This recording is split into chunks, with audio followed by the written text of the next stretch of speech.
मनुष्य के सारे संबंधों का आधार है अपेक्षा। पति कैसा हो जो मेरा जीवन सुख और सुविधा से भर दे। पत्नी कैसी हो जो सदैव मेरे प्रति समर्पित रहे। संतान कैसी हो जो मेरी सेवा करे, मेरा आदेश माने।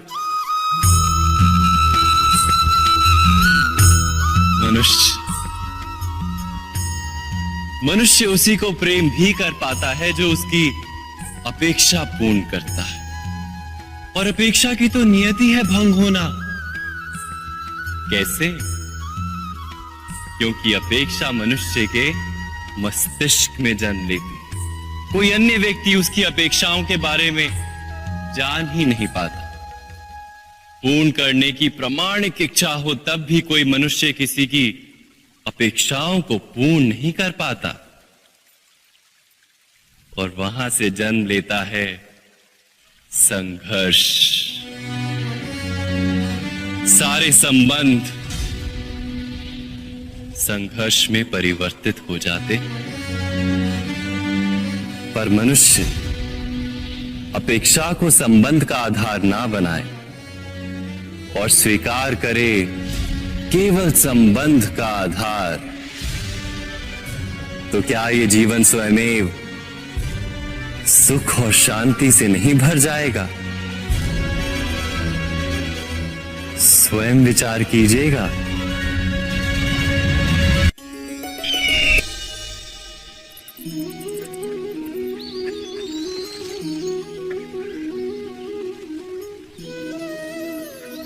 समय के आरंभ से ही मनुष्य को एक प्रश्न सदा पीड़ा देता है कि वो अपने संबंधों में अधिकतम सुख और कम से कम दुख किस प्रकार प्राप्त कर सकता है। क्या आपके सारे संबंधों ने आपको संपूर्ण संतोष दिया है? विचार कीजिए। हमारा जीवन संबंधों पर आधारित है।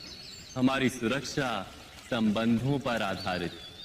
इसी कारण हमारे जीवन के सारे सुखों का आधार भी संबंध है। किंतु फिर भी हमें संबंधों में ही अधिकतर दुख क्यों प्राप्त होते हैं? सदा ही संघर्ष भी संबंधों से ही उत्पन्न क्यों हो जाते हैं? कभी विचार किया है? जब कोई व्यक्ति किसी अन्य व्यक्ति के विचार अथवा कार्य को स्वीकार नहीं करता, उसमें परिवर्तन करने का प्रयत्न करता है, तो संघर्ष जन्म लेता है।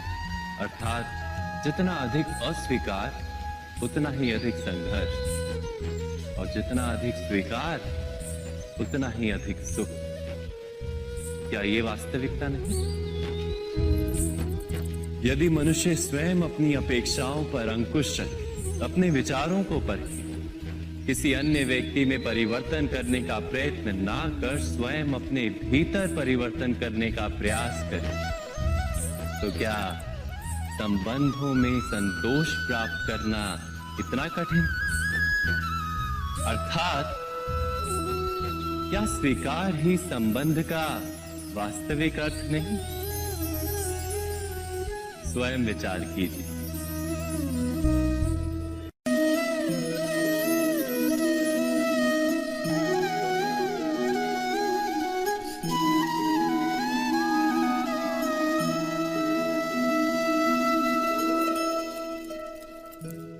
जब किसी व्यक्ति को किसी घटना में अन्याय का अनुभव होता है, तो वो घटना उसके अंतर को झकझोर देती। समस्त जगत उसे अपना शत्रु प्रतीत होता है।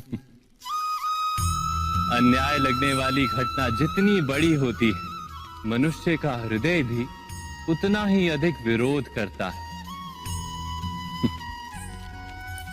उस घटना के उत्तर में वो न्याय मांगता है, और ये योग्य भी है।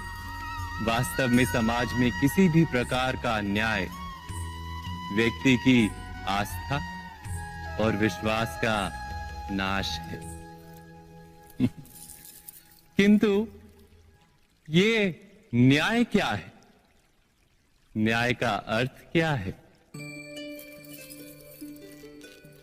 अन्याय करने वाले को अपने कार्य पर पश्चाताप हो और अन्याय भुगतने वाले के मन में फिर से विश्वास जगे समाज के प्रति।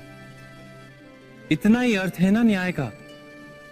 किंतु जिसके हृदय में धर्म नहीं होता, वो न्याय को छोड़कर वैर और प्रतिशोध को अपनाता है। हिंसा के बदले प्रतिहिंसा की भावना लेकर चलता है।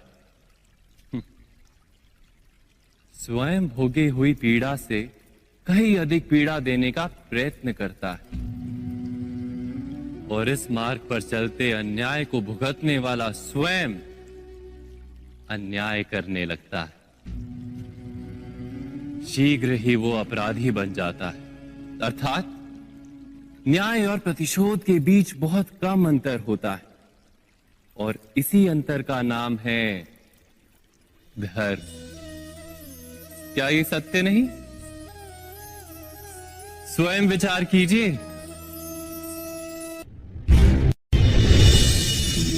दो व्यक्ति जब निकट आते हैं तो एक दूसरे के लिए सीमाएं और मर्यादाएं निर्मित करने का प्रयत्न अवश्य करते हैं। हम यदि सारे संबंधों पर विचार करें तो देखेंगे कि इन सारे संबंधों का आधार यही सीमाएं हैं जो हम दूसरों के लिए निर्मित करते हैं। और यदि अनजाने में भी कोई अन्य व्यक्ति इन सीमाओं को तोड़ता है तो उसी क्षण हमारा हृदय क्रोध से भर जाता है। इन सीमाओं का वास्तविक रूप क्या है? क्या हमने कभी विचार किया? सीमाओं के द्वारा हम दूसरे व्यक्ति को निर्णय करने की अनुमति नहीं देते। अपना निर्णय उस व्यक्ति पर थोपते, अर्थात किसी की स्वतंत्रता का अस्वीकार करते हैं।